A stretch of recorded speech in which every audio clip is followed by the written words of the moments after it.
안녕하세요. 세미나 읽어준 남자 토크아이티의 고성 PD입니다. 여러분, 감자칩으로 설명하는 서버리스의 정의 한번 들어보시겠습니까? 서버리스가 철저히 기업 서비스 관점에서 무엇이 좋은지를 리코넵스의 박상훈 데브리드가 쉽지만 구체적으로 얘기해 드릴 겁니다.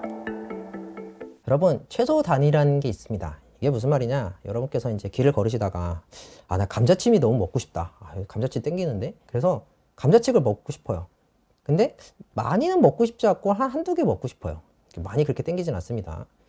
우리가 살다 보면은 감자칩 한 개만 먹기가 진짜 어려워요. 우리 친구 거 그냥 뺏어다가 앙 하고 먹는 거 아닌 이상은 한 개만 구하기 어렵습니다. 여러분께서 편의점에 들어가서 감자칩을 사시더라도 일단은 적어도 감자칩 한 봉지가 기본 단위죠. 그래서 모두 다 아시겠지만 우리가 살다 보면서 정말 최소 단위, 내가 필요한 만큼만 무엇인가 소비하거나 얻는 거는 생각보다 쉽지 않습니다. 네, 거의 대부분 벌크라든지 일정 규격, 일정 단위별로 구매할 수밖에 없는 것이 현실이에요. 마찬가지로 우리가 어떤 로직이 있다고 가정을 해볼게요. 이렇게 펑션이 있습니다. x랑 y랑 더해가지고 x, y를 출력하는 그런 함수가 있다고 가정을 해볼게요. 이걸 실행시키고 싶어요. 실제로 실행 시간은 0.01초보다 훨씬 더 적겠지만 이제 최소 단위 그 정도 잡을게요.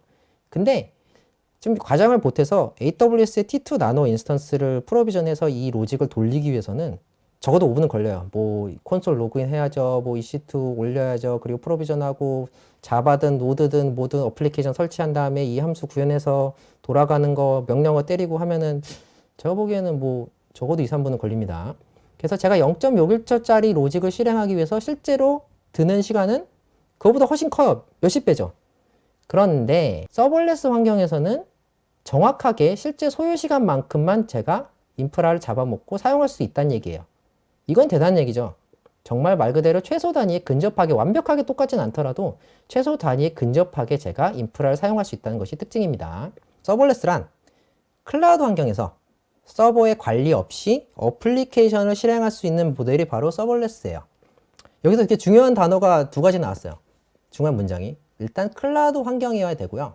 그 다음에 두 번째는 서버레스는 서버의 관리가 없다.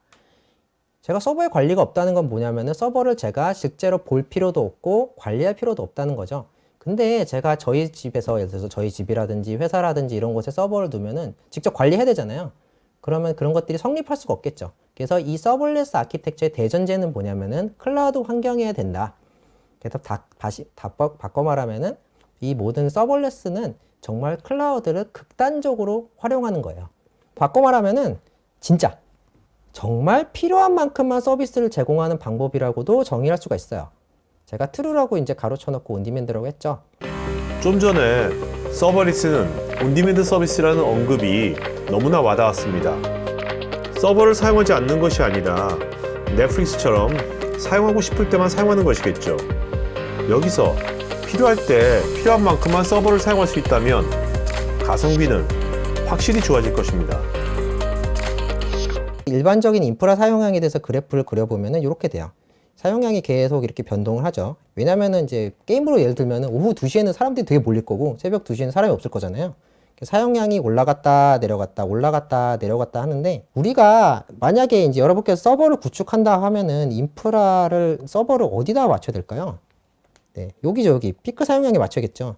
자, 이거보다 적게 맞추면 어떻게 되죠? 요거 넘어가면은 바로 서버가 뻗으니까 에러가 발생하고 다운타임이 발생하고 유저들한테 항의가 들어오겠죠. 그래서 적어도 최대 피크보다는 좀 높게 버퍼를 해서 요만큼까지 피크 사용량을 프로비전된 사용량을 정해놔야 됩니다. 근데 이때 문제가 되는 게 뭐냐면은 요만큼이 낭비예요. 왜? 나는 프로비전을 이만큼까지 해놨는데 요만큼까지 해놨는데 실제로 쓰이는 건 얼마큼이죠? 요만큼이에요. 요만큼. 그러면은 내가 프로비전 한 것과 실제 쓰이는 만큼이 항상 낭비가 되는 겁니다. 이 낭비, 여기 정확한 완전한 비율을 여기다가 그래프로 할 수는 없겠지만 이 낭비된 게 꽤 돼요. 왜냐면은 피크와 아무도 안 쓸 때 차이가 꽤 크기 때문에 어쩔 수 없이 이 부분 낭비가 되는 겁니다. 이게 온디맨드가 아닐 때 이런 현상이 발생하게 되죠. 그러니까 온디맨드일 때 어떠냐? 예를 들어서 아마존 EC2 같은 경우 아마존 EC2 아시는 분은 아시겠지만 오토스케일링이라든지 여러 가지 다양한 서비스를 통해서 최대한 온디맨드를 구현하려고 노력을 하죠. 유저가 적어질 때는 인스턴스가 내려가고 유저가 많아질 때는 인스턴스가 자동으로 올라가고 이런 식으로 최대한 수요에 맞게 수요에 따라갈 수 있도록 온디맨드, 즉 수요에 반응하는 구조 아키텍처를 가지고 있습니다. 이거는 이제 아마존 EC2 같은 일반적인 클라우드에서도 활용이 되는 거고요. 자, 그러면은 서블렛은 어떨까요? 서블렛은 이런 그래프를 보여줍니다. 거의 완벽한 건 없죠, 세상에. 거의 사용량에 추정하는, 사용량만큼만 활용하는 그런 아키텍처를 여러분께서 구현할 수 있는 게 바로 서블렛입니다. 즉 여러분께서 서버를 뭐 프로비전하거나 준비하거나 관리할 필요 없이 서비스가 있는 그대로만 쓰면 되기 때문에 이렇게 사용량을 추정할 수 있는 것이 특징이죠. 그래서 굉장히 효율적이다. 효율적이란 건 뭐죠? 돈이 덜 든다. 돈이 덜 든다는 건 굉장히 중요하죠. 저같이 스타트업이라든지, 물론 대기업분들이라고 돈이 남아도는 건 아니겠지만 적어도 스타트업에서는 인프라라든지 이런 것들을 많이 줄여야 되잖아요. 그런 것들을 위해서 서블렛을 도입하는 것들이 훨씬 더 경제적이고 효율적일 수 있다라는 것들을 설명드리고 싶고요. 우리가 서블렛 하면은 절대로 빠질 수 없는 AWS 기준으로 서비스가 하나 있는데 바로 AWS 람다입니다. 참고로 이건 나중에 제가 서블렛의 비용에 대해서 말씀드리겠지만 100만 건당 처음 100만 건 무료고요. 그 다음 100만 건당 0.1불인가 그럴 거예요. 굉장히 싸죠. 네. 그래서 저는 적어도 제 개인 프로젝트라든지 회사에서 람다로 비용 낸 적은 아직까지는 없습니다. 극단적으로 효율화시키면은 그렇게 비용 많이 낼 일이 거의 없어요. 만약에 내가 람다로 비용을 낸다 그러면 사용자들이 너무 잘 쓰고 있어가지고 너무 행복하게 비용을 지불하거나 혹은 제가 뭔가 잘못 잡거나 그 둘 중 하나인 것 같습니다. 일반적으로는. 저는 개인적으로 서버리스의 가장 큰 가치는 현업 부서의 잦은 개발 요청을 개발자가 아주 신속히 응대해 줄 수 있는 애질러티라고 생각합니다. 지진 알림 서비스 데모를 보시면서 생생하게 애질러티의 가치를 느껴보실까요? 서블렛 기반의 지진 알림을 한번 만들어 볼게요. 여러분 그 지진이 갤러리라고 DC 인사이드의 지진이 갤러리라고 아시나요? 어떤 분이 지진이 갤러리에다 글을 올리는 걸 기반으로 사람들이 지진이 나면 지진이 갤러리에 이제 글을 쓴대요. 그걸 기반으로 이제 그 지진 알람을 만드셨는데 저도 그걸 조금 따라해가지고 만들었어요. 간단히 말하면은 이렇게 이벤트 브릿지에서 주기적인 호치를 한 다음에 람다를 통해서 갤러리에서 크롤링을 하고요. 크롤링은 그 기반으로 인덱스 조회를 하고요. 기존 인덱스와 비교를 해서 게시글 숫자를 계산을 해서 게시글 숫자가 n개 이상이라면은 현재 게시글 저장하고 이메일로 보내는 그런 아키텍처입니다. 이 모든 게 전부 다 서블렛이에요. 다시 말하면은 저는 이 데모를 돌리는데 제 비용을 한 10원, 한 5원 정도 될까? 이렇게 됩니다. 저는 배포를 하고 있습니다. 배포하는 동안에 제가 한 가지 예를 들어 드릴게요. 이거 보시면은 여기 글에다가 이 채팅 쓰고 계시잖아요. 제가 만약에 여러분 이 기획자가 저한테 왔어요. 저는 스타트업이잖아요. 기획이 계속 바뀌어요. 기획자가 우리 지금부터 모든 채팅 메시지 앞에다가 골뱅이를 붙여주자.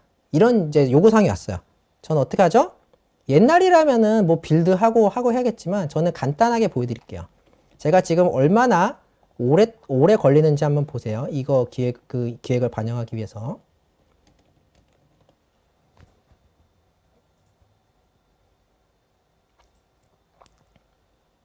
끝났습니다. 배포가 끝났어요. 자, 이제부터는 글을 써도 골뱅이가 앞에 뜹니다. 방금 보셨으면 알겠지만 제가 서블렛을 기반으로 뭔가를 만들었을 때 배포가 얼마나 빠른지를 보셨죠? 왜? 그 함수만 바꿨기 때문에. 모든 로직을 잘게 쪼개서 다른 것들은 하나도 건들지 않고 그 함수만 바꿨기 때문에 저는 이렇게 빨리 배포를 할 수가 있는 겁니다. 그래서 저는 스타트업에 있었다고 했잖아요. 기획도 계속 바뀌고 유저의 요구사항도 빨리 반영해야 되고 이런 것들을 하려면은 느리면 안 돼요. 이 과정이 느렸다가는 유저들한테 빨리 전달이 못 됩니다. 그래서 저는 SRT 탈 때도 바꾸고 뭐 지하철 타고 갈 때도 이렇게 수정해가지고 업로드하고 뭐 차에서도 뭐 잠깐 멈춰가지고 배포하고 수정해서 바로 업데이트하면 끝나요. 만약에 제가 이걸 롤백하고 싶어요. 예를 들어서 이거 야 골뱅이 진짜 약간 이상한 아이디어 같아. 골뱅이 지워버리자. 그럼 어떻게 하죠? 이 함수에서 요 골뱅이만 지우고 바로 배포하면은 몇 초 걸리나 볼게요. 1, 2, 3, 4초 끝입니다. 이제부터 채팅창에서는 골뱅이가 사라지죠. 간단하게 골뱅이로 말씀드렸지만 굉장히 복잡한 로직 체인지도 저는 바로 배포가 가능해요. 이게 서블렛의 엄청난 장점 중 하나입니다. 서버리스가 제공하는 애질러티는 유연한 아키텍처로 인해 가능한 것입니다. 요즘 핫한 클라우드 네이티브 아키텍처의 핵심인 마이크로 서비스와도 유사한 방향성을 갖는 것 같습니다. 모놀리틱한 아키텍처에서는 이렇게 보시면은 이렇게 뭐 서버 하나 있고 어플리케이션 뭐 C샵이든 노드든 자바든 이렇게 있고 로직들이 있고 뭐 스토리지 있고 이렇게 스테이트를 저장해서 뭐 이렇게 왔다 갔다 하죠. 이런 것들이 여러 서버들이 여러 개 있겠죠. 근데 서버레스 환경에서는 이렇게 다양한 함수 단위로 아키텍처가 구성이 됩니다. 여기서 큰 특징은 뭐냐면은 각각의 함수가 다른 언어라도 괜찮다는 거예요. 예를 들어서 여러분께서 스타트업에서 이제 요즘 개발자 구하기 어렵잖아요. 그래서 스타트업에서 이제 개발자 한 명 모셔왔는데 저희는 노드.js만 쓰고 있어요. 근데 그 개발자는 저는 파이썬밖에 못하는데요? 그럼 그 개발자가 노드.js를 배우면서 막 이렇게 실력을 키우면서 우리 코드들 보는 거. 근데 이 트레디셔널한 개발 방법에서는 어플리케이션이 그걸로 구성이 돼 있으니까 이 로직을 구현하려면 그 언어로 구현해야 돼요. 근데 서버레스에서는 어떻죠? 그럼 파이썬 네가 써. 그 함수는 파이썬으로 작성하지 뭐. 나머지는 노드로 쓸게. 이런 식으로 하는 겁니다. 마찬가지로 뭐 나는 C# 쓸게, 나는 람다로 쓸게. 언어별로 또 강점이 있잖아요. 그런 것들을 적극적으로 반영할 수 있다는 것이 또 서버레스의 특징입니다. 서버리스 서비스를 검색하면 함께 나온 단어가 이벤트 기반 아키텍처입니다. 여기 우측 상단 카드 링크를 클릭하시면 이벤트 기반 아키텍처에 대한 영상을 보실 수 있습니다. 마지막으로 이번 웨비나에 참석한 기업 관계자들과의 Q&A를 살펴보겠습니다. 토크IT에서는 박상훈 데브리드가 매월 AWS 노하우를 공유하는 생방송 웨비나가 진행되고 있습니다. 위에 카드 링크를 클릭하고 웨비나를 사전 등록하시면 박상훈 강사의 생생한 강의도 듣고 편하게 소통도 하실 수 있습니다. 클라우드가 버추얼 머신 그 EC2로 만들어져 있다면 그것도 컨테이너가 아니어도 서버리스로 만들 수 있는 건가요? 만들 수는 있죠. 근데 제가 앞으로 계속 설명을 드리겠지만 서버레스 기반 아키텍처를 구현하기 위해서는 기존의 전통적인 모놀리틱한 아키텍처를 많이 해체해야 돼요.